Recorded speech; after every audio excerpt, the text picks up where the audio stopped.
Good afternoon, and welcome to the 33rd Kuznets Memorial Lecture organized by the Economic Growth Center. I'm Rohini Pandey. I'm a professor in the economics department and the director of EGC. I'd also like to thank those who are joining online. Today's talk is being broadcast and also recorded, so we welcome everyone's participation in the Q&A and remind you that by being present here, you consent to have your comments recorded and posted publicly. The Kuznets Memorial Lecture is an annual lecture which is focused on issues in economic development, which we host in honor of Simon Kuznets, a Nobel Prize winning economist who helped found the center. A main focus of Kuznets' work, and one which is an important motivation for his collaboration with the Growth Center, was to measure and understand the economic growth of nations, how they move from agricultural economies to industrial economies. In a 1961 lecture, Kuznets noted that transformation from an agricultural to an industrial economy was often fueled by increased productivity in agriculture, but he called for more comparative analyses of this period of transition. And I think we'd all agree that we can't imagine anyone better placed to describe these analyses in the context of modern Sub-Saharan Africa than Chris. For the very few in the room who don't know Chris, let me give him a full introduction. Chris Udry is the Robert E. and Emily King Professor of Economics at Northwestern University and co-director of the Global Poverty Research Lab. His research focuses on rural economic activity in Sub-Saharan Africa. He, of course, has very deep connections with Yale. He earned his PhD from Yale in 1991 and then returned as an economics faculty member from 1998 to 2017. He served as the chair of the Council of African Studies at Macmillan Institute several times, as well as the department chair and director of the Economic Growth Center. He also has very deep connections with Africa, starting from when he served in the Peace Corps in Ghana after his undergraduate degree, continuing to when he served as a visiting research scholar in Nigeria and in Ghana. And he also spearheaded the Ghana Socioeconomic Panel Survey, a long-term ongoing survey-based panel data set, which is an extraordinarily rich data set for economists. I think I speak for many of us when I say that we are delighted that Chris agreed to return to EGC this week. I think I and many others in this room owe many important moments in our career to Chris, so thank you for that, Chris. And he'll also be anchoring the Kuznets mini conference tomorrow, which brings many leading early career scholars to our campus and is now going to deliver the 33rd Kuznets lecture titled Structural Change and Declining Agricultural Productivity, Evidence from Sub-Saharan Africa. Please join me in welcoming Chris Udry. Thank you.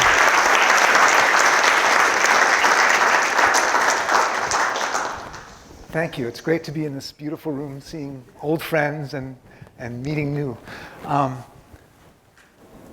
right, that's not an auspicious start. There we go. So I'm going to be talking about work that has been done jointly with a number of people. I would love to blame the mistakes on them, but I can't. The mistakes will be my own. I'm twisting some of the work that I've done with others. I hope that they don't mind what I do with our joint work. So we've all seen this graph or graphs just like it. Across Africa broadly, over the past 60 years, there's been essentially no growth in output per hectare. There's lots of agricultural growth. It's all extensive. The rest of the world has had significant increases in crop yields over the same period. So we're going to look at that. That's the starting point of our puzzle. I'm going to use mostly this great resource put together around the World Bank's Living Standards Measurement Surveys unit that has been collecting panel data on farmers at the plot level for a decade or so. Well, more than a decade, 15 years. We're going to use data from 6 of those countries, and what we see in those 6 countries is not just stagnation, but actually a decline in yields over the 11-year period from 2008 to 2018. So this yield decline at 4 to 5% a year, it looks like trouble based on the reading that I have done and my upbringing as a development economist. Johnston and Mellor in their 1961 AER paper on agriculture and structural transformation and development, spoke about the mutually reinforcing increases in productivity in agriculture and industry during early processes of development. Esther Boserup, path-breaking work on the evolution of institutions and agriculture. Led me to think that as cities grew up and as industry grew up, the demand for food would lead to an intensification of agriculture, and increases in yields. Doug Gollin led me, where Gollin and Rogerson talk about city growth driving agricultural intensification nearby, you have regions farther away having a more muted effect, transportation costs, putting real geography into the model. And so for all of these reasons, this looks like trouble. And so this is my plan for today. This is what I'd like to do. I want to start off with some skepticism about agricultural technology, the current state of agricultural technology. This is going to be, I'm going to start narrow. I'm going to look in northern Ghana, and I'm going to look at a very a long-term agricultural extension intervention that was designed to bring farmers to the technology frontier as defined by the Ministry of Food and Agriculture in Ghana. I'll provide RCT evidence on learning, how farmers learned, how they experimented and took up the recommended techniques, and how their yields and profits declined. Okay. And then I'll provide a comment on agronomic trials and what we can learn from them and what that says about the state of technology in northern Ghana. Then I'm going to broaden, go to these 6 countries for which we've got panel data on about 200,000 farmers, 200,000 plots, 30,000 farmers across 6 countries. And I'll talk about the trends in yields like I just showed you. We'll talk about naively measured total factor productivity movements. And we'll go through potential explanations that we thought would be explaining this trend. I was sure that we had smoking gun evidence of the impact of anthropogenic climate change on agricultural productivity in Africa. We don't. Maybe this is due to conflict. Maybe this is due to land degradation. We're going to be looking at those things. What's going to turn out is driving this yield decline is simpler. It's labor. People are using much less labor on a given piece of land. Days of work per hectare are falling. Hours per day are falling. There's a particular spatial pattern of this decline.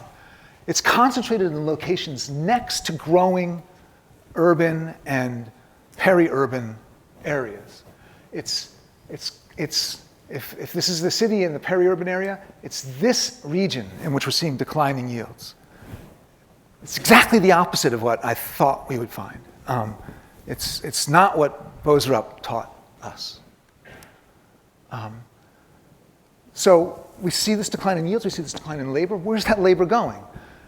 We're not quite ready to say from our 6-country panel yet. We're still trying to deal with the data. And so I'll turn back to Ghana and look at the Ghana socioeconomic survey, panel survey. And we're going to look at very detailed information on farm and non-farm employment and yields in that we'll use a cross-section of that panel. I'm going to relate what we see there to land tenure institutions and how they feed into this interaction between farm and non-farm employment. And what I'm going to show you is that in those same areas in which we see yields declining, is we see non-farm enterprises becoming more profitable and using more labor. Okay? So the interpretation is going to be very simple.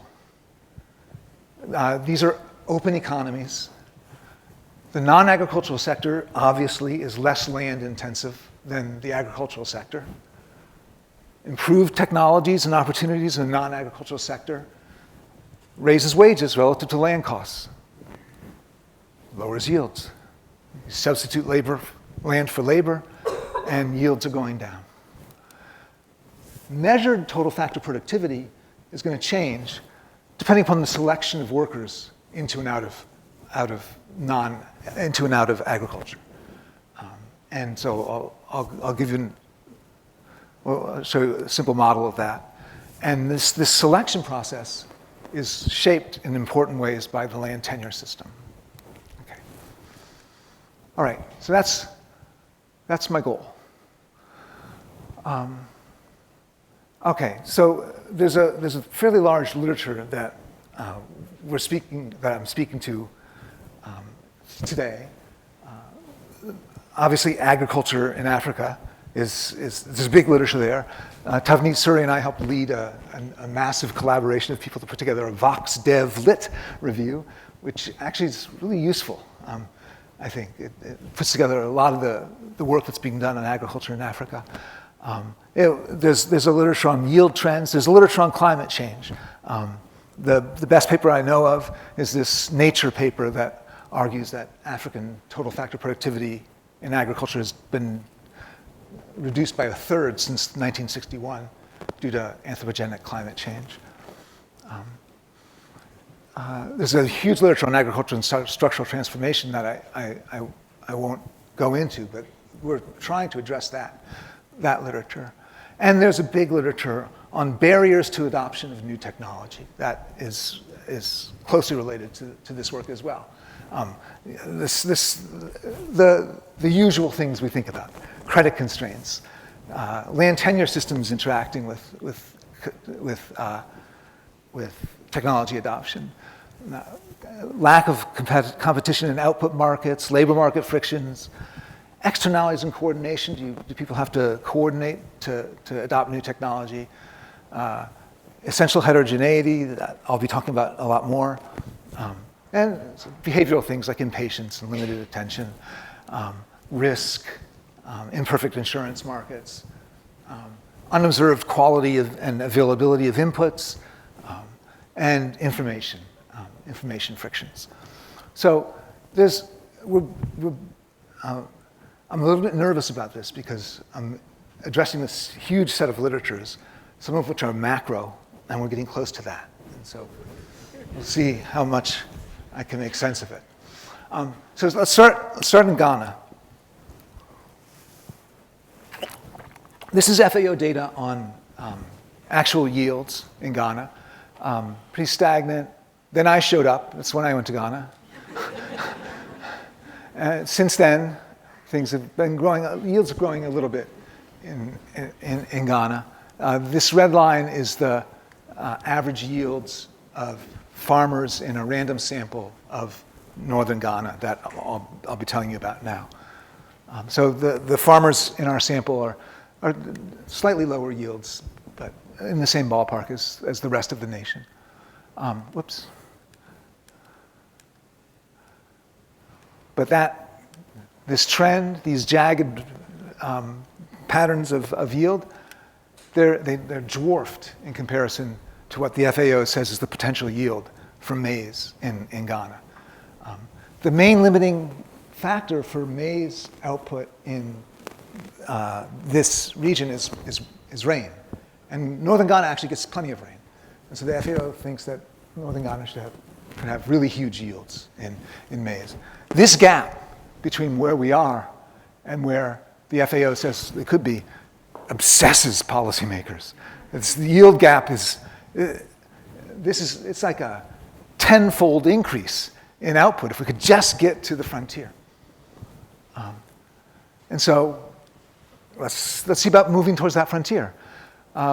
We've got 4 years of data over 9 districts, 160-some communities, a few thousand households, a few tens of thousands of plots.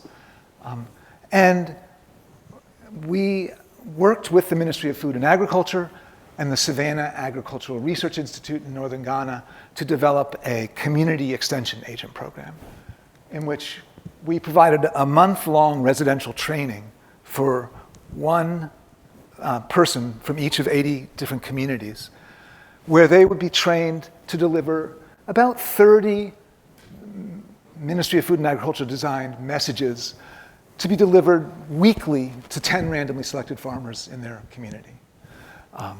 We made videos, that was really fun, of the techniques, and the CEAs, the community extension agents, had tablets on which they could show these videos. They had an interview that they went through with each farmer to see where the farmer was in the farming season, and then the appropriate video would be shown at the time that was called for in the crop cycle. And so the program was designed to incorporate feedback from farmers, so farmers could have questions. They could ask the community extension agent. They'd be relayed to the Ministry of Food and Agriculture's professional extension agents, and responses provided. The content focused on maize and legumes, which are the main crops, from planting and land preparation through post-harvest and sales. And so it's spread out over the cropping year. And so there's one of our guys, watching a video with one of the farmers. We had about each farmer asked on average 15 questions a year. And so it was a very highly interactive process. And this was one of the most popular things I've ever been involved with. Everybody loved it. 97% of the farmers said that they changed their practices because of the extension intervention. Something like 80% of them said that they were very satisfied with the program. Very or extremely positive effect on their lives, 75%. Okay. And the program worked. The treatment farmers score better on a test of knowledge based on the curriculum that the Ministry of Food and Agriculture gave us. They learned. They were able to answer questions about where to plant and how to plow, how to properly space seeds. Moreover, they told their neighbors about it. And so our design allows us to look for spillovers into non-treated farmers in the same community. So here's control group woman, here's control group women, here's control group men, and the green lines are the treatment group, men and women, and so they're shifted out, they're doing better. But in between is the red lines, and those are the spillovers to other people who weren't directly impacted by the extension treatment, but who learned about the techniques from the treated individuals. We can do a lot more with this. We can show what's happening. It's passing through certain types of network connections. It dissipates as you get farther away. But it's clear that people are talking about what they're learning. Moreover, they change what they're doing. They start keeping records. They do germination tests. They start planting more in rows. The intercropping one is actually interesting because there's sort of a debate within the curriculum between the agronomists and the crop scientists. Some want them to do sole monocropping so that they can regularize the inputs and plant in rows properly and apply the inputs at the same time to every plant.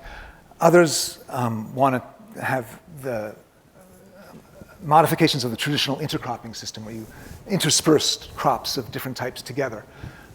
And so we don't see much change in that.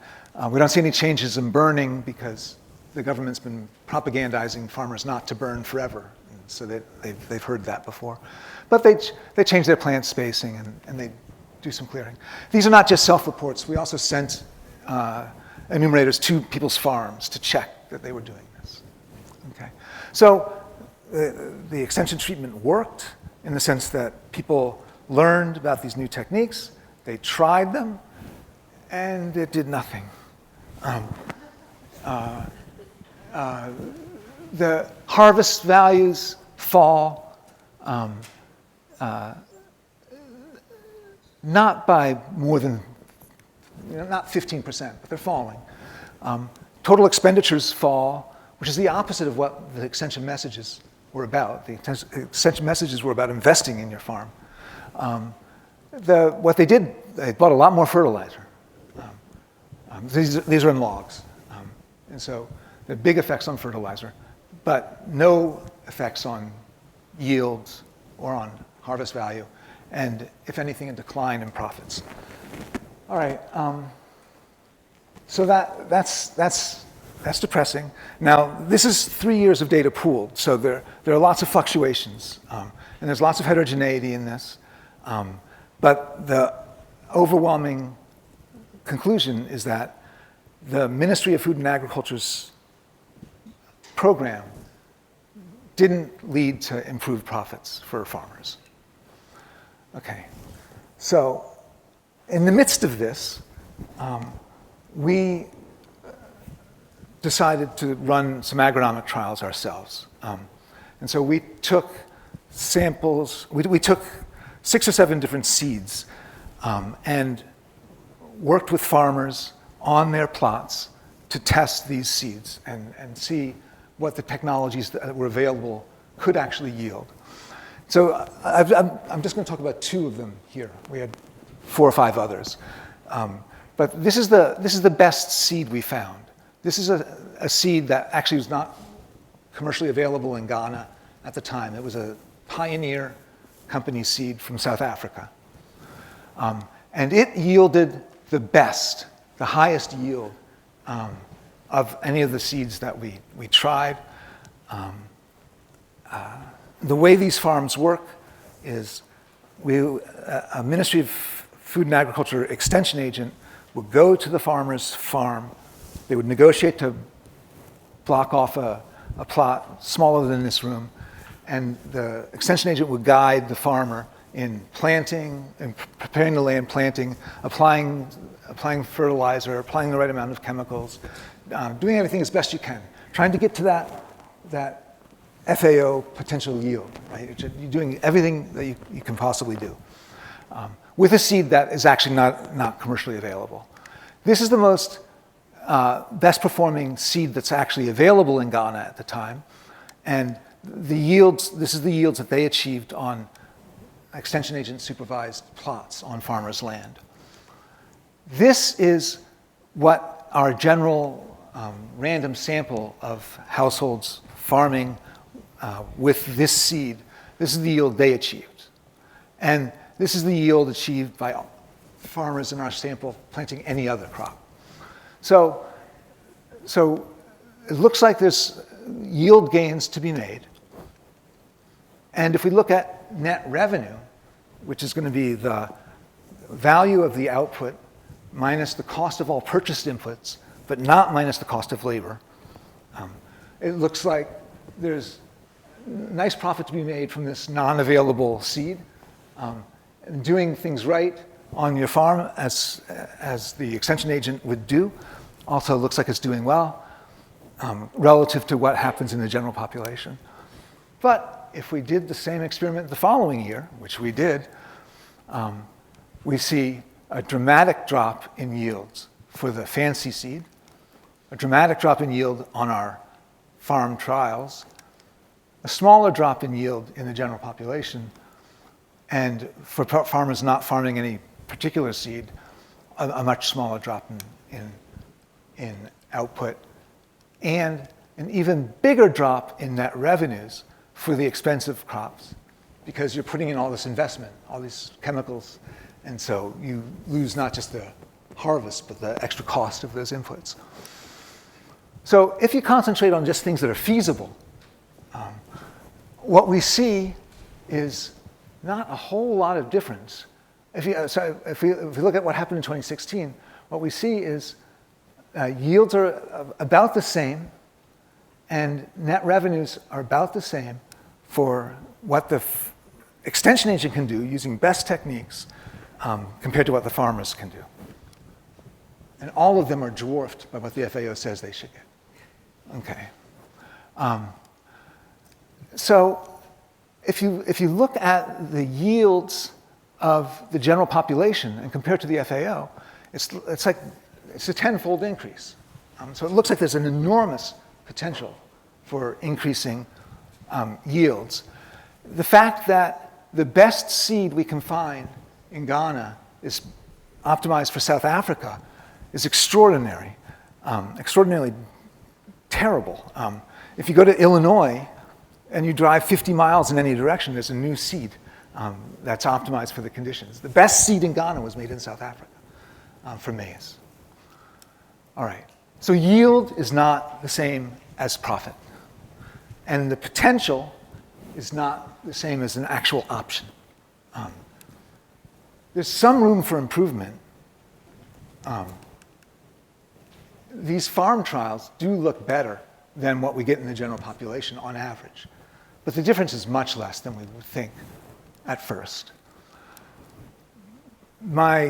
So I can't conclude this from just this bit of evidence, but this bit of evidence does feed into my now fairly firmly held belief that if you come to me with a minimal cost intervention that you say is very profitable, that farmers could just do if they were told to, there's probably something wrong with your argument. It's probably illusory.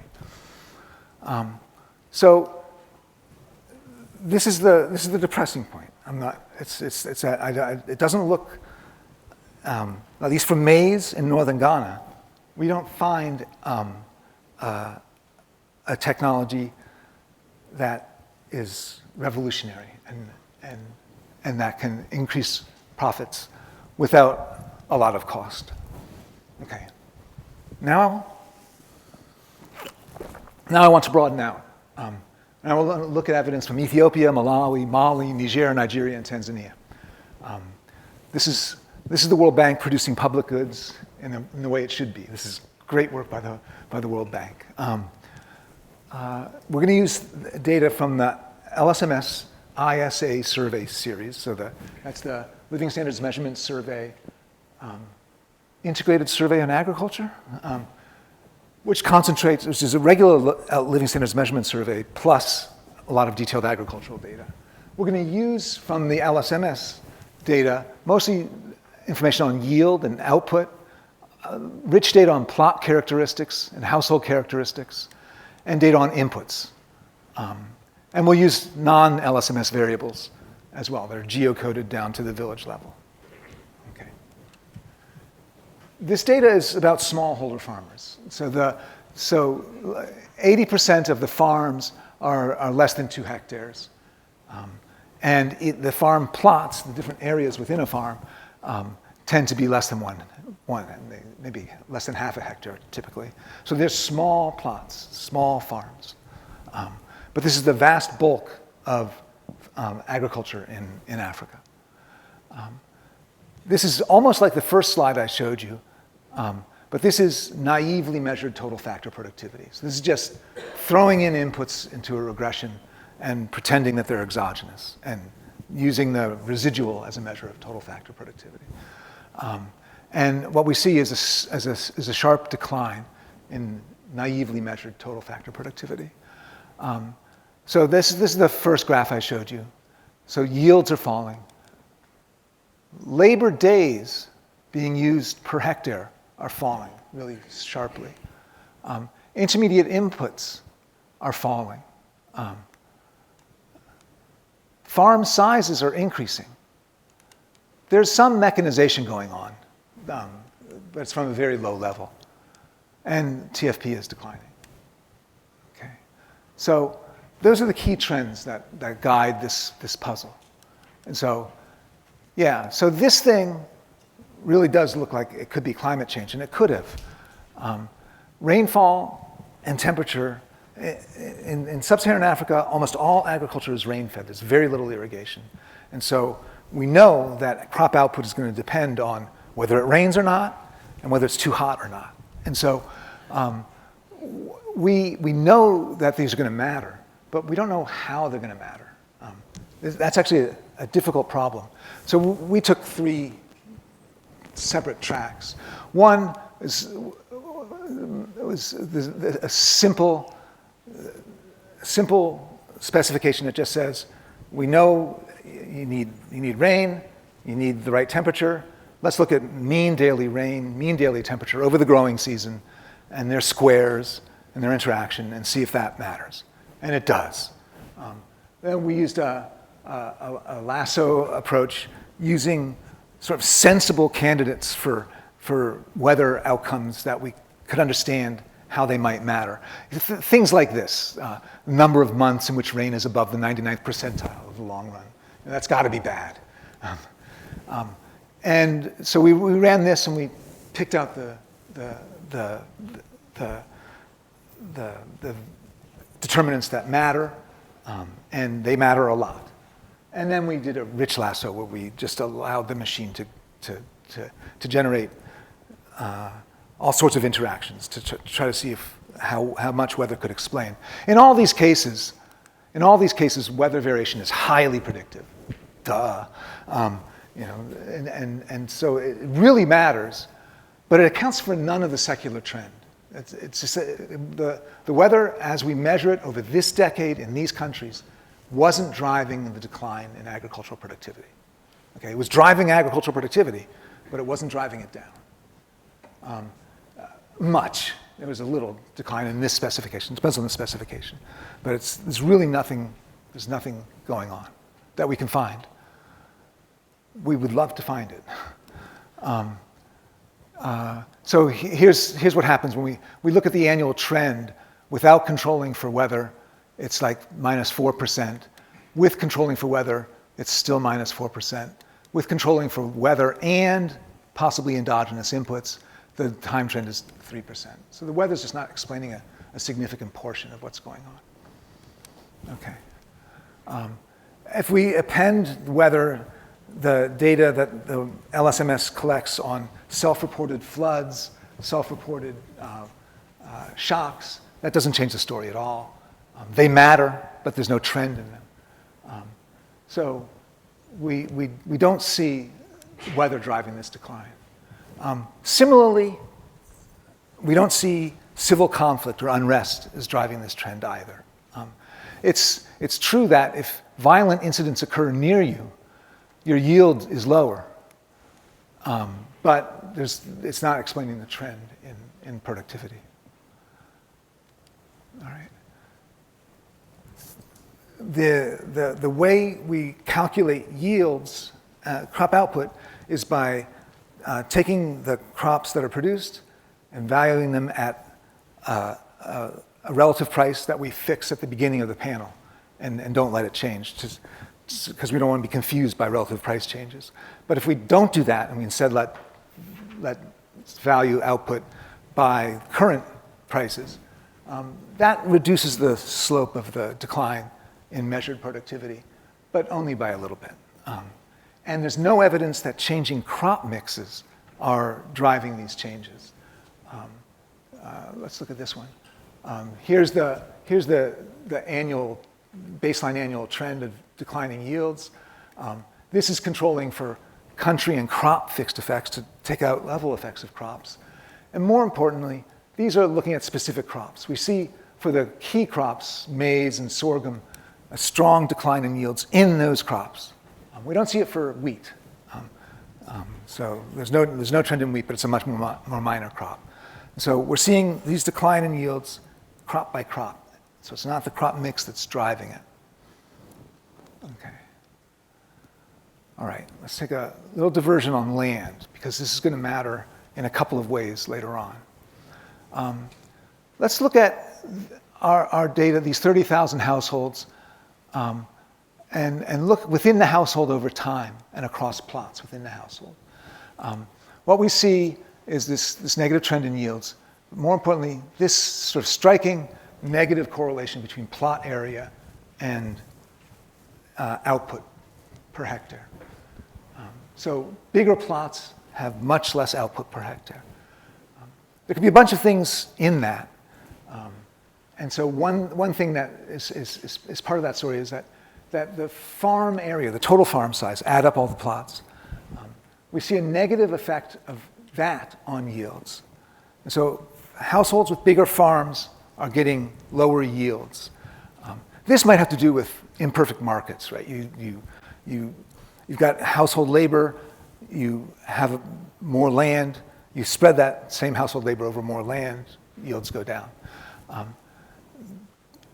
Well, what's interesting to me right now is that conditional on farm size within the household, the bigger plots have lower yields as well. So that's not the same mechanism. That's across plots within a household, conditional on farm size. And so this might be due to measurement error in the plot measure. The measurement error will drive that down to be a negative correlation. It might have to do with edge effects. If crops grow better around the periphery of your plot because you're paying more attention or because they get more nutrients, the ratio of edge to interior declines when the plot size gets bigger. It may have to do with soil heterogeneity. Your bigger plots may be worse land.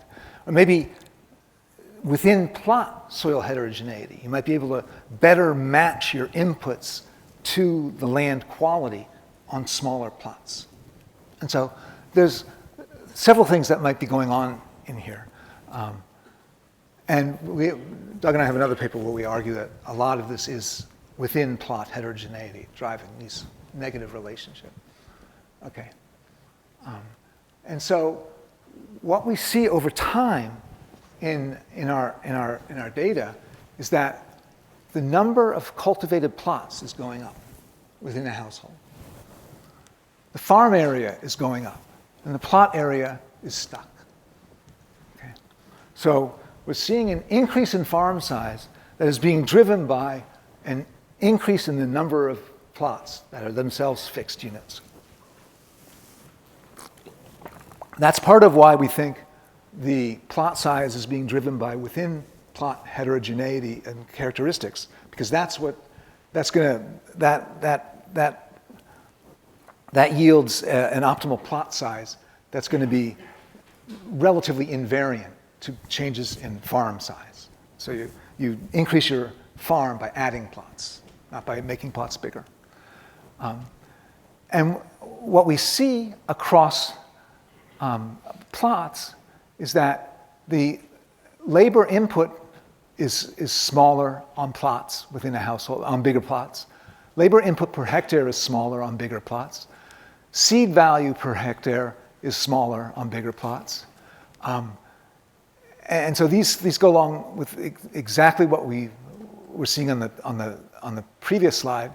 It's that these bigger plots are perhaps less fertile and we put less inputs into them. Except that we do see more hired labor and more inorganic fertilizer per hectare being used on these larger plots. So there's some scale effects in which it makes sense to start using hired labor and applying fertilizer. Okay. So this is what's really driving the story, though, is that let's look and see what happens with labor. So I showed you this before. The total days of work per hectare is declining.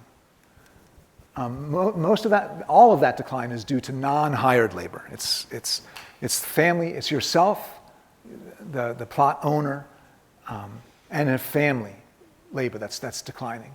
Hired labor is actually increasing. There's a trend, and hired labor is increasing. Strikingly, and surprisingly, to most of us, the number of hours worked per day by family and the plot owner is declining. Okay, so either everybody's working less on their farm each day, or the people who work more hours are selecting out of agriculture. One of those two is going on, and as a consequence, non-hired hours per hectare is going down a lot. Again, the value of hired labor, so this accounts for hours, this was days of hired labor, this is now the value of hired labor, is also increasing. Okay, same exact trends hold if you move from the raw data to controlling for plot characteristics and household characteristics. And the same pattern still holds when you control for non-labor inputs into the farm. And so this trend is just there. There's less labor being used on the land, less labor days and less labor hours per day. And this fully accounts for the decline in yields that we see. If we look at the raw decline in yields, it's declining at 4% a year. As soon as we control for labor hours per hectare, the yield trend is gone. And this should say yes, yes. That same story holds when we control for plot characteristics, household characteristics, and non-labor inputs. And so we're seeing a decline in labor hours per hectare. Okay? As a consequence, the value of output per person working per day is going up. The value of output per hour is going up. Okay? So all of a sudden, what seemed like a complicated situation is now seeming much more simple.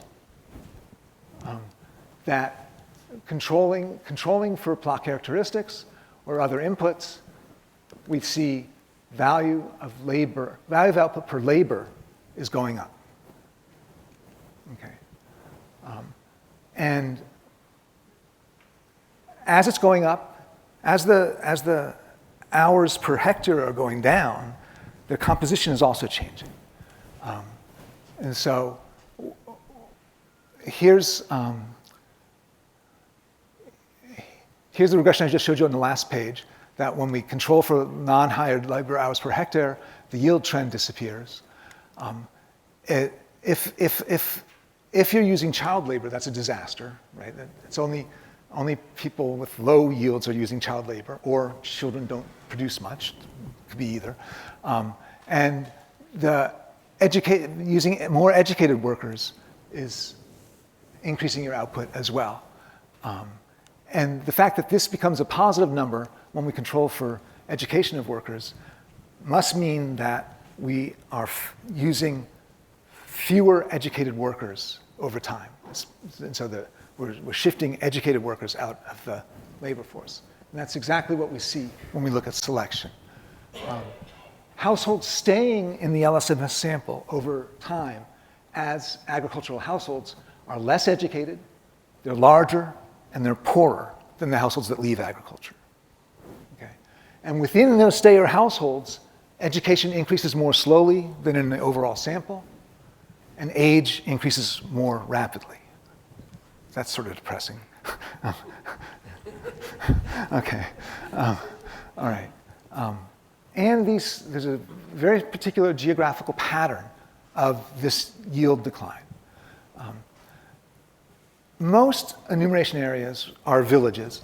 Most villages have almost no hired labor. So here's the distribution across villages in the LSMS ISA survey of the prevalence of hired labor. What share of the village's labor is provided by hired labor? And so about a fifth of the population lives in villages where less than 1% of labor is hired on the farm. And this vertical line is 3% of village labor being hired. And that's 35% of the population to the left of that. So there's a number of communities in which there's essentially no hired labor. There's a little bit, but nothing quantitatively significant. And so if we look at those communities that do have active labor markets, those are the communities in which the yield decline is happening. And so the trend is strongly negative in the villages that have active labor markets. Moreover, they're in villages that are near growing urban areas. This is looking at the state level, so large areas within countries. What we see is that the excluded category here is the change in the percentage of pixels within that state that are rural, non-dense, so the most rural areas. And so what we see is that yields are declining more in areas that are urbanizing or becoming more peri-urban, or at least becoming more dense rural. And so it's the undense rural areas where yields are staying high. That's at the state level. The same thing holds at the local government level, so much, much smaller. This might be, if there was a good labor market, this might be where you would start thinking about defining a labor market, would be at the local government level. The village level, we don't see that much. There's still some indication that, if within the village there's something like urbanization going on, but that's pretty rare. Okay? So yield decline is focused on these near peri-urban areas. Okay. And those are the same areas in which we see hours per hectare decline as well.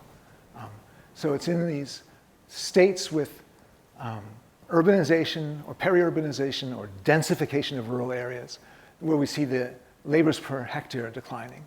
There's some indication maybe of that same thing in the local government level as well, but we don't have as much power there. Okay. So we see this strong geographic pattern of yield declines concentrated in communities with active labor markets and near growing urban and peri-urban areas. Areas that are becoming more dense. The intensity of farm labor also appears to be declining in those areas. Hours of work per day go down, and there's a shift to hired labor as well in those areas. Okay. Plot sizes are stable, but plots per farm are increasing. Okay. And output per worker hour is rising. Okay. So that's the good news. Okay. A big part of the story is Nigeria. I mean, it has to be. In any story of African agriculture, Nigeria has to be a big part of it. So just to give you a picture of what's going on, this is rural, peri-urban, and urban areas in Nigeria in 2010. Here's 2020. Okay. So this urbanization, peri-urbanization, is really concentrated up around Kano, Zaria, Katsina, north-central Nigeria, with a couple areas down in the southeast as well. And so we see rapid changes in those areas. And here's the state-level yield change. So in exactly those areas where we see urbanization happening, we're seeing yields declining. Okay? Very frustrating. Okay. And so this is just the same thing said graphically. If we look state by state, it's in those states, there's a certain set of states where we have a strong negative yield trend, and those are the states in which we have strong negative changes in hours per hectare. Those are the states where we're seeing the yield decline. There's the same states that hours per hectare are changing. But what's not changing is the change in the share of agricultural households. It's not that households are leaving agriculture. Hours are leaving agriculture. Okay. Okay. All right. So it's just as a foreshadowing, that has got to do with the land tenure system. It's maintaining rights over land entails keeping it under cultivation. And so we have an intensive margin. Yields decline the most in states where hours worked in agriculture per hectare go down. In the extensive margin, we don't see the changes there. It's not people entering and leaving agriculture. It's not households entering and leaving agriculture. Here's our first little guess at what's going on with this time that's being released from agriculture.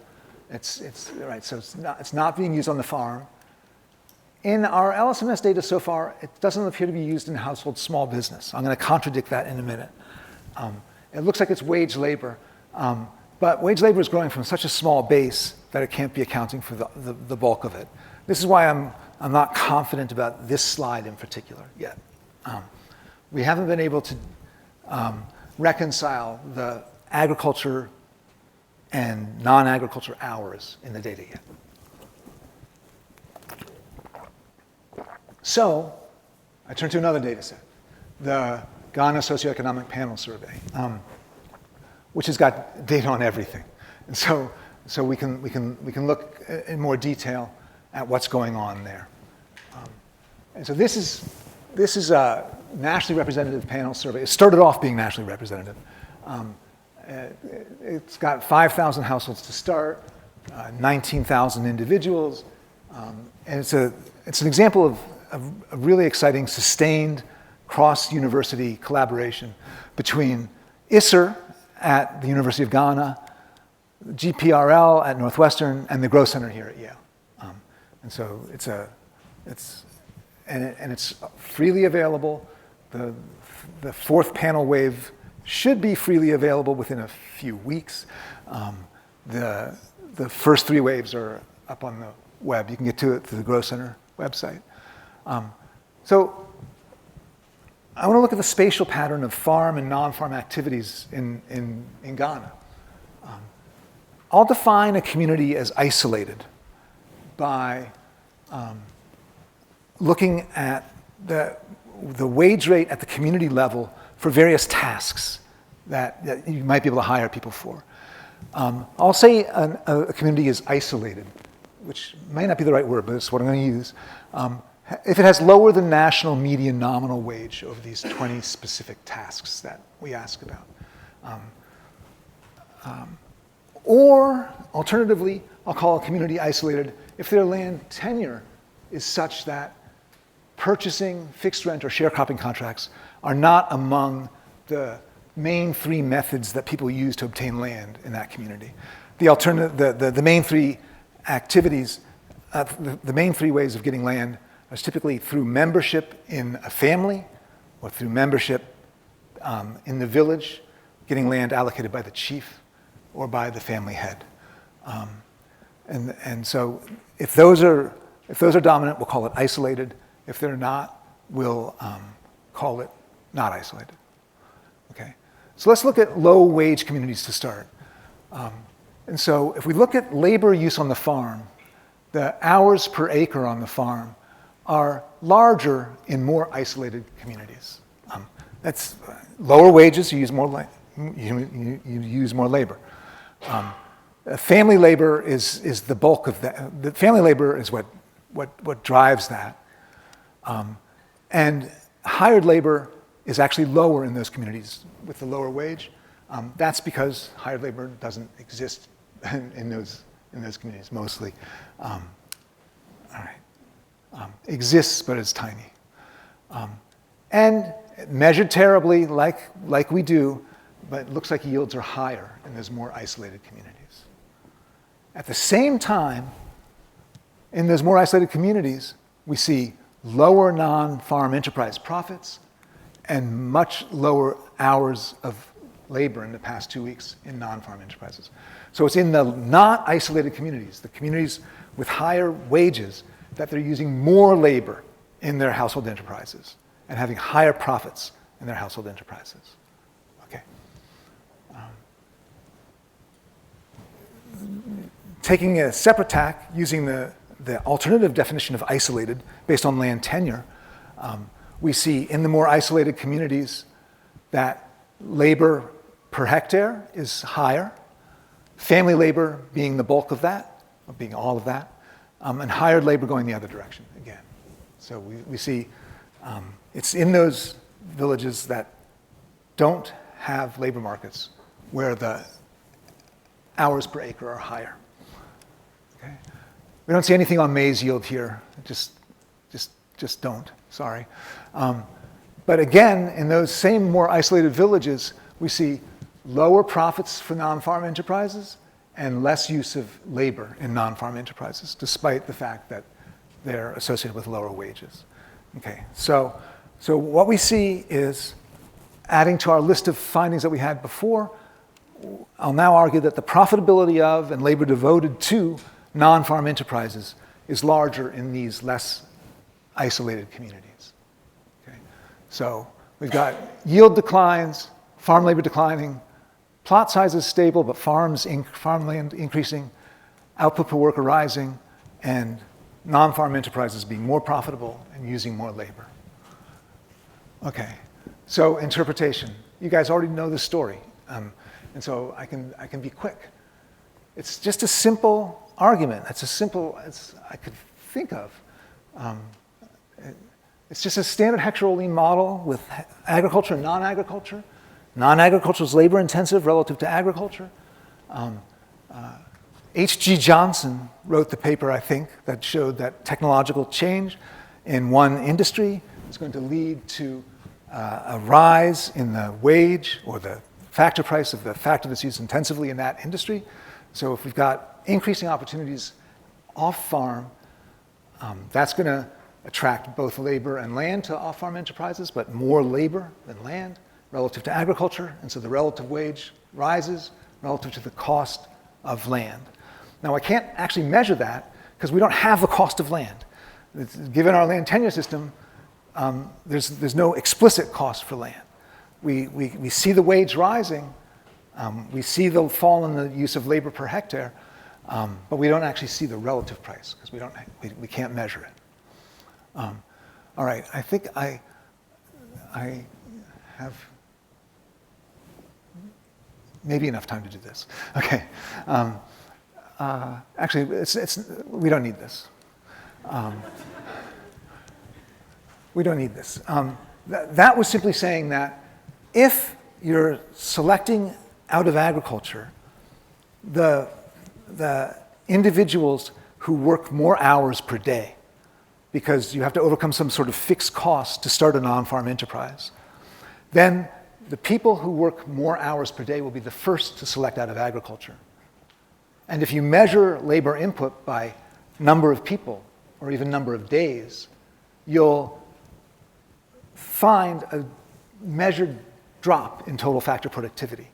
And that's because, contra legacos et moi, we've got a positive correlation between selection out of agriculture and how good you are in agriculture, how many hours you can devote to it. If there was a negative selection, we would have an apparent total factor productivity rise. And so that's just a matter of the selection out of agriculture. And the biggest selection that we found was in terms of hours worked. Okay. All right. So I'm gonna summarize. The main force is incredibly simple. It's a rise in the demand for labor relative to land. As a consequence, people shift factor proportions accordingly, yields fall, output per hour of work rises. We can take this model with location costs and generate the result that where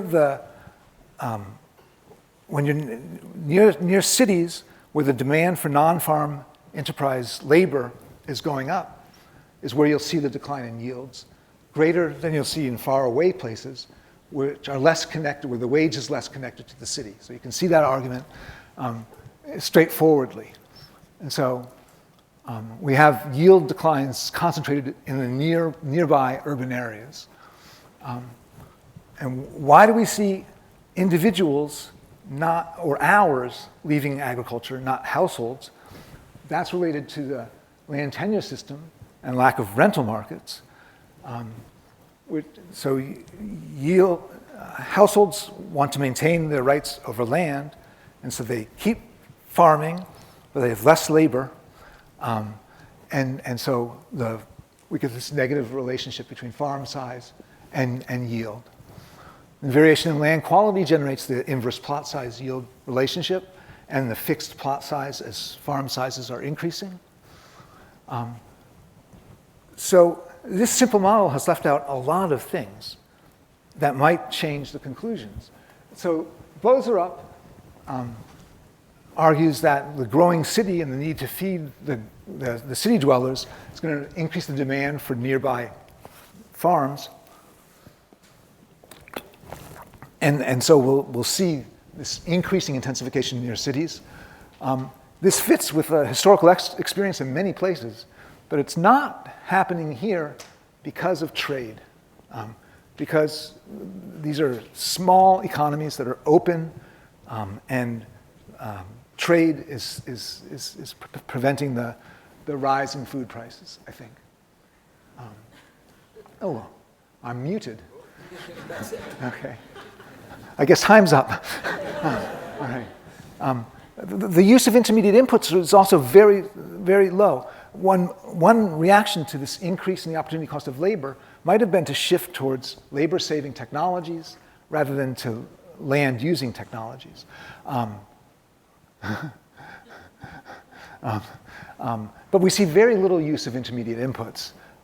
This may have to do with transportation costs, market distortions, and we see the one thing we see most increasing is fertilizer use, but that's not a labor-saving input. That's actually labor using. It's complementary with labor. Herbicides we might expect to substitute more for labor, although it also is going to substitute for fallow land. And the levels of herbicide use is still low. Mechanization remains extremely rare. Less than 10% of plots are using mechanization. And this is the crucial thing that you might have expected to start growing with the increased opportunity cost of labor. But again, the land tenure system and plot sizes are just providing a barrier to mechanization.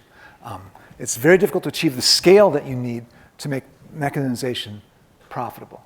That combined with lousy infrastructure means that it's been stalled. Okay. So the pattern in Africa is declining yields on farms in and around cities, driven by improved non-farm opportunities. That's the good side. Okay. People are getting pulled out of agriculture. There's some evidence that the average quality of labor is falling. The people leaving are the guys who work more hours, who are more educated, who are younger. And there might be management effects from larger farm sizes and older and less skilled managers managing more plots. Okay. And so what we have is structural transformation without agricultural development. And so the main concern about that is that we're not getting the feedback cycle that Johnston and Mellor talked about improving agricultural productivity, lowering prices of food, increasing industrialization, providing inputs into agriculture that can improve agricultural productivity. And so we're not seeing that kind of cycle happening in Africa. And I would argue that's largely because of technological stagnation. We don't have a lot of great technologies that we can invest in. And so I'm going to stop there and open this up to questions. Thank you, guys.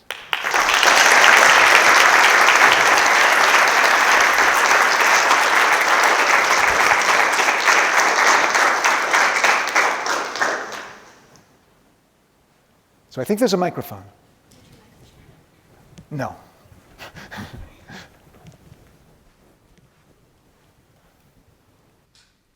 Don't ask anything hard. Thank you, Chris. That was really interesting. It was fun to see all of the pieces kind of put together. My question is, why are we, as economists, so focused on productivity per unit of land rather than on productivity per unit of worker, right? Isn't what we want for all of these things to have workers being more productive? And that's exactly what we're seeing. So we're doing it because... What's the problem? Right, agronomists have told us that's the way to do it, but I wonder if we need to think about how to really change that narrative. I think there's maybe three. I'm supposed to collect multiple questions, sorry.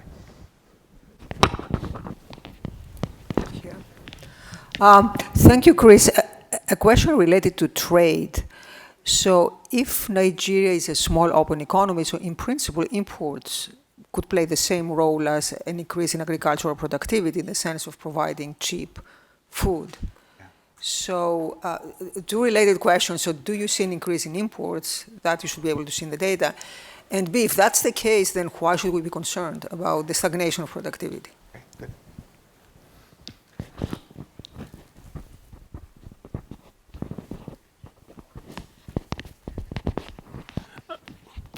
Thanks for your talk.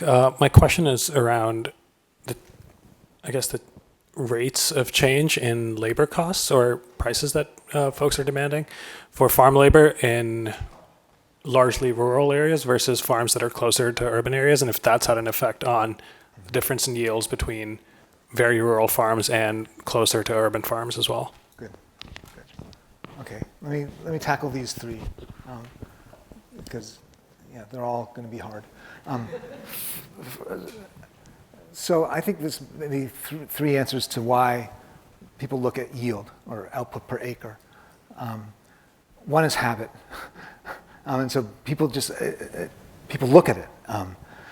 And second is measurement. It's hard enough to measure land area, but it's much harder to measure labor inputs. And so we just don't have the denominator very well. And the third reason is that it should be just a passing note. We shouldn't, I maybe shouldn't start this talk the way I do. I'm doing exactly what I tell my graduate students not to do, which is have a presentation that's based on the order in which you came to things. The fact that yields are declining in Africa isn't a mystery, and it's not surprising. But it was when I first saw it, and it is when most people first see it. And so, on trade, I don't think we should be worried about it. I think that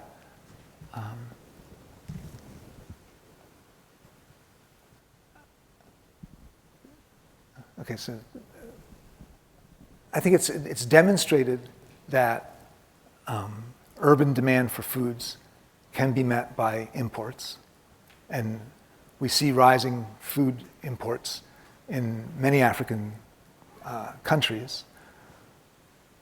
There might be political issues around that. There are certainly transportation costs, et cetera, but so I don't think we should worry about that. That's in fact that's what's allowing these laborers to come out of agriculture, because the food prices are stabilized by global prices.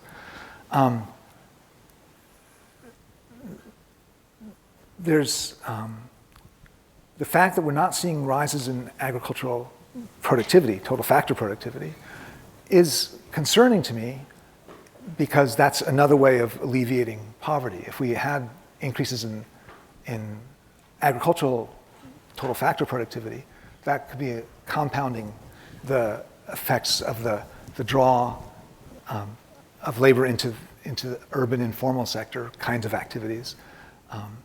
And if there were available technologies that could improve TFP, we would see wages rise faster and people being better off. And I think there likely are opportunities because of the historical underinvestment in agricultural technology in Africa. And so we don't have seeds optimized for every 50 miles. We've got seeds that are optimized for the continent. And so I think there's room for that. But given current technologies, I don't see much reason for expenditure on supporting small farm agriculture,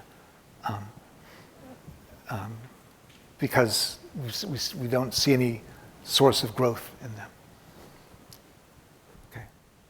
And there was a third question. I've forgotten what it was. I can recap it. Curious about the relationship between right. Yeah, we think that's the mechanism. We think that what's going on is that wage rates are rising in these communities that are more exposed to increased opportunities in the non-farm enterprise area. And so that's raising the opportunity cost of labor and leading to this economizing on labor and use of extra land. Getting wage data that's sensible is the problem. I'm working on it in the Ghana socioeconomic panel survey. I think I can look at that trends there, but we haven't been able to succeed with that using the World Bank LSMS ISA data yet. Okay.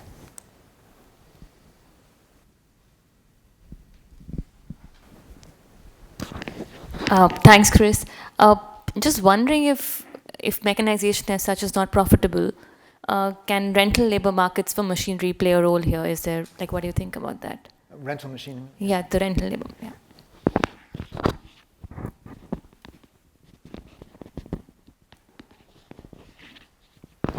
Hi, Chris. Thanks for a terrific lecture.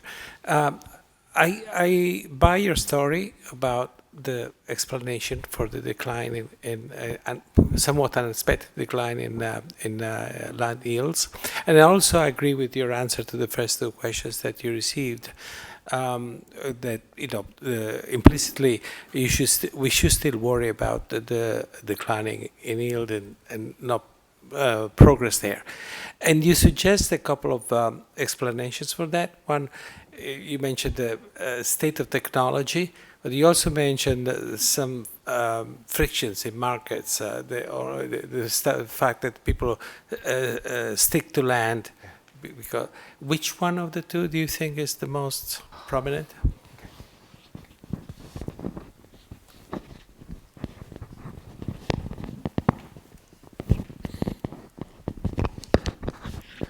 Thanks, Chris. If I understood you correctly, you sort of said some of our focus on these outcomes is very path dependent. Some of it might be that policymakers or development funders are still thinking about things in these terms. And then if I understood your answer to the previous questions, it's like, well, maybe we shouldn't be so worried about this. Yeah. Could I ask you to go out on a limb and say if you're sort of speaking to those who are still looking at these outcomes, how should we be refocusing people who are thinking about trying to push yields in smallholder agriculture?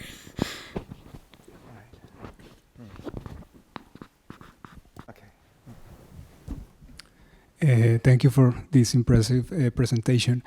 I have a question. You are explaining in a big part about for the dynamics that are happening in the labor market and hired and non-hired people.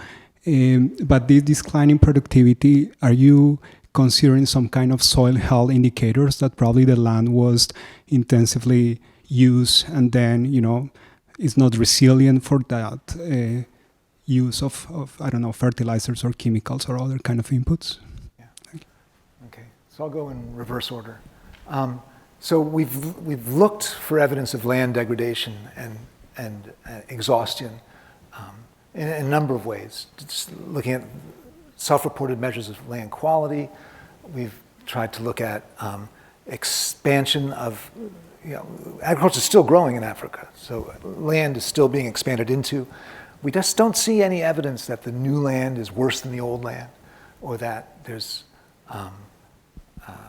declines in land productivity because some of this is panel data. And so you might imagine that it's the same household over time. If it's farming the same plots over time, it might get worse. We just don't see evidence of that. It was one of our main hypotheses, but we just don't see it. I don't know. I think the focus on yields has always been wrong, right? Because yields aren't profits. What farmers care about is not the yield they get from their land, but the utility they get from engaging in the activity, which might be just profit maximization. It might be something more complicated. And so we've always known that. And yet yield remains a common measure just because it's so easy. And so I think we just have to fight against that. We have to repeat again and again that this isn't what we care about. What we care about is at a minimum profitability and better. Think about the farmer household economy and what's optimal from that point of view. And I forget what the end of your question was. Technology of friction. Oh, right. Yeah, okay. So technology is the easy and cheap answer, right? Because it's just calling for somebody to spend more money on doing agricultural research in Africa. And so we have some ideas about that. I think there has to be, given the heterogeneity of agricultural conditions across Africa, there needs to be mass involvement in testing of new technologies. We have to find a way of rewarding people for engaging in agricultural research. And so there's institutional things that need to be solved and money that needs to be raised. But you can imagine a flourishing of research into new agricultural technologies for Africa. One of the big barriers I did mention was land tenure, and it's a big barrier to mechanization, and it is also a big barrier to full movement of households in and out of agriculture. And so regularizing, formalizing, making more secure property rights would seem to be the obvious thing to try to do. I would be very hesitant to recommend that, because the flexibility of the land tenure system is the core of the social protection framework in West Africa, at least. And if you have bad shocks, if you're poor, you can at least get land. There's no landless class in West Africa, and regularizing land tenure would eventually lead to that landless class. And I'm not confident of state capacity to replace the safety net that otherwise is provided by this flexible land tenure system. Yeah. Okay.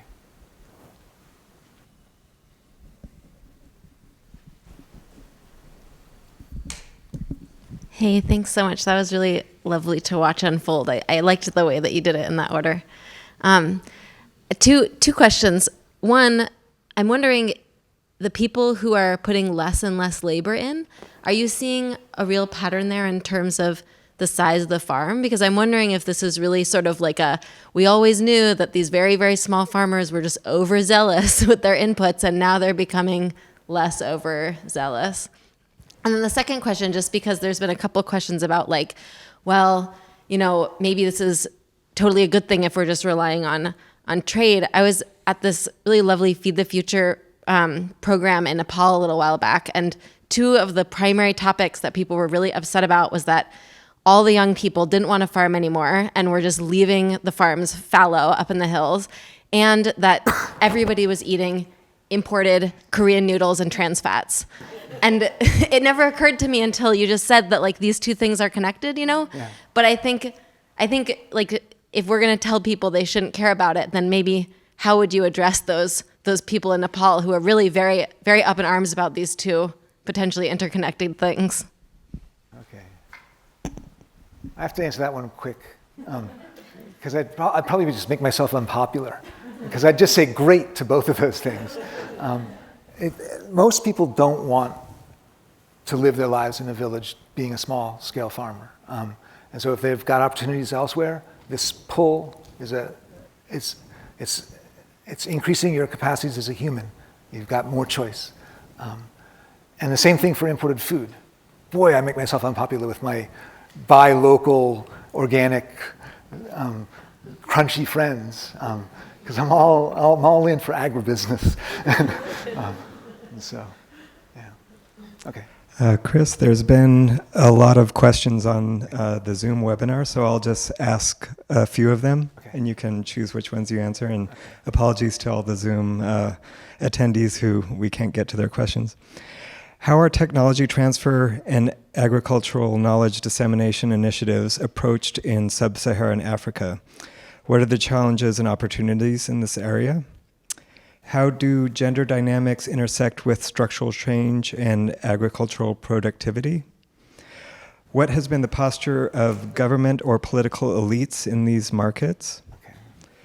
What is the extent of land misallocation on the decline in total factor productivity? And why did you focus primarily on Ghana and Nigeria? Okay.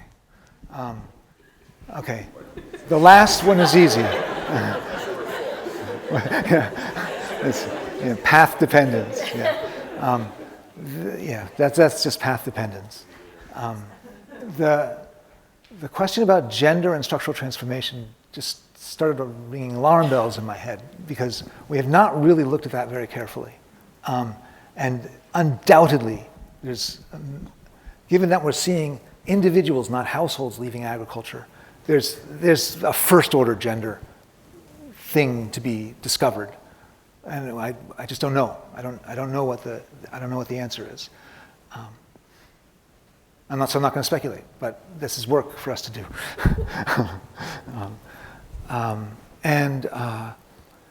Yeah, so land misallocation and this decline in total factor productivity, or this yield trend. So we're not at the stage where we can say much about land misallocation yet in this project. And that's partially because we don't have a production function yet. We don't have good estimates of marginal returns.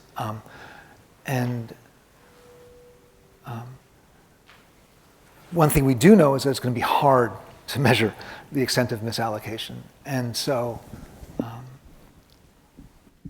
that's actually a whole nother path that we should be looking at, and we haven't. Yeah, it's a more sophisticated way of looking at total factor productivity. We're looking at an extremely crude and reduced form, not reduced form, just crude measure of TFP. Yeah, okay.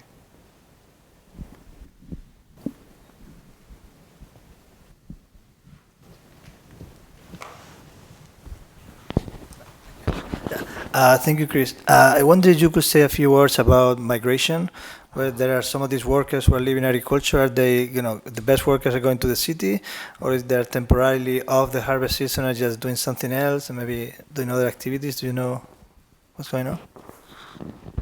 The answer is no. I can't really say a few words about it because we're looking at it. The best indications we have are that it's both selection of individuals out of agriculture, which might involve migration. That's, I think, what's going on in the state level results, that there's individuals leaving agriculture and going to those growing peri-urban areas,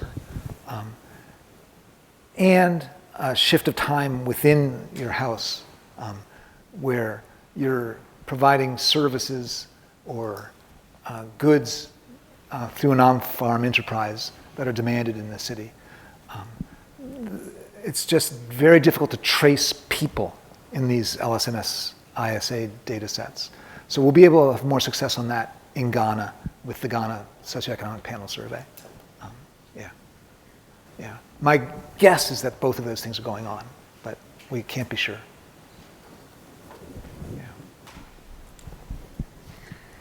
Thanks again for this amazing lecture. I think two questions. This positive selection out of agriculture, that is a historical fact. Like, what do you think is going on that's different in Africa, in terms of a bearing? And also in terms of, is there a policy message here in terms of how wage jobs and contracts are constructed? Like how rigid they are, how flexible they are? Because I was just thinking of Bangladesh, where there's also this rich wage job environment. Yeah. And some of Mushfiq's work on seasonality and planning it and complementing.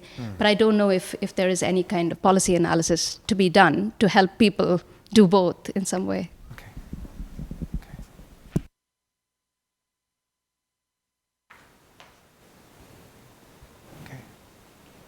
All right, I'll start answering that while you're going over.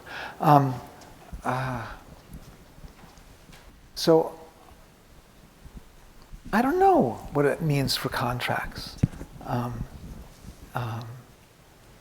think it's going to depend partially on the extent to which this is being affected by people moving or businesses being started by people who are staying in situ.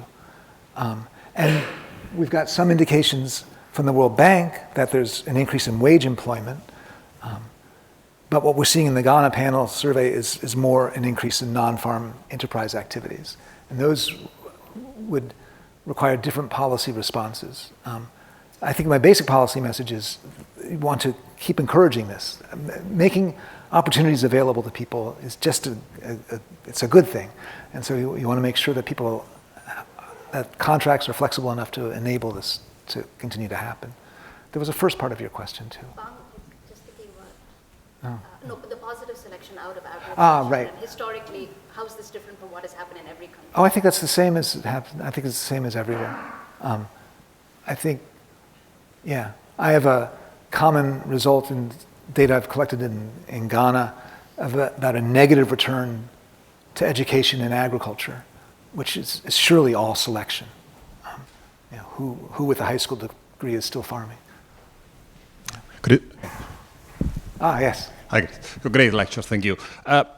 How much do you think this is a story about cohort and life cycle effect? So we know from other studies that it's not so common that people stop being farmers and then they move to the city. Right. It's much more the newcomers, the new generation, they don't stick to the farm and it seems that everything then goes with it, the education, the productivity, you have the younger people are probably very productive. Yeah. And so I don't know if you have the data, but it seems like at least an interesting hypothesis. Yeah, we in principle have the data.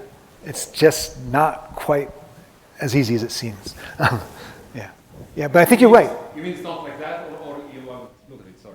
We do think we will be able to do this. We haven't been able to do it at the individual level in the LSMS data sets. But my guess is you're exactly right, that it's a cohort effect. Yeah. That the operative margin is people, it's not 40-year-old farmers going to the city, probably. It's Thanks very much, Chris. So I just want to take you back to the slides you showed about the yields and the pilot, the farm sites and the formal testing and South African yield grain riding in and being, high performers. But then your complicated system of how the labor market actually works and how there's margins to operate on the amount of land that you cultivate. So it didn't have the Green Revolution impact, right? And I'm wondering whether you can just comment a little bit on how did that Green Revolution mechanism work, on the labor market side and on the land side, to trigger what it triggered, but it isn't doing that in Africa. Yeah. So I'd love to speculate, and I've got global expert to make sure that I don't say things that are too wrong. My impression of what happened in the Green Revolution in South Asia, for example, was that a research and extension system was developed such that every year new seeds were being introduced, and each one was a little bit better than the last. Not big jumps, but farmers could rely on, they buy the new seed, it's going to do better on average. There's risk, but a system through regular release of new varieties and marginal improvements in each that just continued and compounded. And that's exactly what we do not see anywhere in Africa, except perhaps South Africa, where for decades there was essentially no seed breeding that was sustained. And so a seed system never developed where seeds could be certified and passed down the chain. Farmers never got yearly improvements to their seed. So they just, instead of buying hybrid seeds, they're using OPVs and just selecting out the best varieties. So they're doing as best they can, but they're just not being given this stream of improvements that I think is necessary. And so like the Gates Foundation has put in lots of money into new agricultural research, but it's still, which is so far behind. It's decades of research that hasn't happened in Africa. And so, so Pioneer in South Africa develops a seed that's better than anything else in Ghana. That's crazy. So I want to push you a little bit about to talk a little bit. Well, I would push you on the seeds first, because I think the story might be even richer than what you're talking about. 600 seeds have been released in Kenya since 1970. That's right. Kenya's different. You and I talked about this one. Agreed. So, what's the problem there? Is it about, so you've got seeds, so Kenya is a bit of an extreme example, but is it a matching problem? So this is a way to get you to talk about heterogeneity and the relevance of heterogeneity maybe in this space. That's one thing. What I really wanted to ask you about though is to talk a little bit more about how this different kind of structural transformation that you're documenting, which is a kind of a non-ag productivity-led structural transformation, what that means for poverty. So I'm trying to put my normative goggles on, and it doesn't look that sunny, but I want you to tell me I'm wrong. Because, so one story that you could imagine is the high productivity workers are being drawn out of agriculture. Great. You have so there's a lot of movement to the city, to the peri-urban areas. And then you get this re-equilibration, right? So food prices go up, and then you start getting land consolidation, and the poorer people that are left in the rural areas benefit. But you're saying, well, imports are sort of changing that story, and you've got a land tenure system that functions as a social insurance mechanism. So that looks pretty bad then, right? Because then the rural areas really become a reserve for very low productivity, really poor people, and you don't see a lot of pathways for that to change. So can you talk about that a little bit? Yeah. So I guess the main point is that in the rural areas that are losing these people, yeah, they might be selected, but let's leave the selection aside for a second now. There's less labor and there's more land per person, so they're doing better. They've got higher productivity per hour, and so the wage, the urban wage and the urban opportunities are increasing rural welfare and not necessarily the same rate if there's transportation costs, but at a rate that's greater than zero. And I think that in the absence of new technology, seeds, that may be the best process for raising rural livelihoods, is by providing more opportunities outside of the rural economy.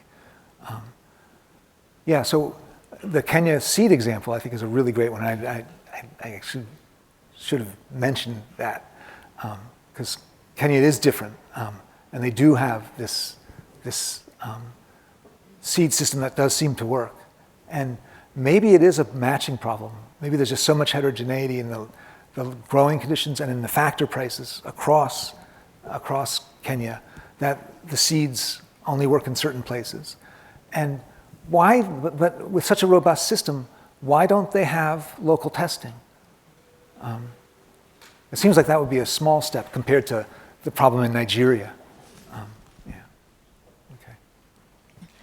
So I think we should probably wrap up now, but we have a reception afterwards, so I invite everyone to join us just outside. But first of all, thank you very much, Chris, for a fantastic lecture. Thank you.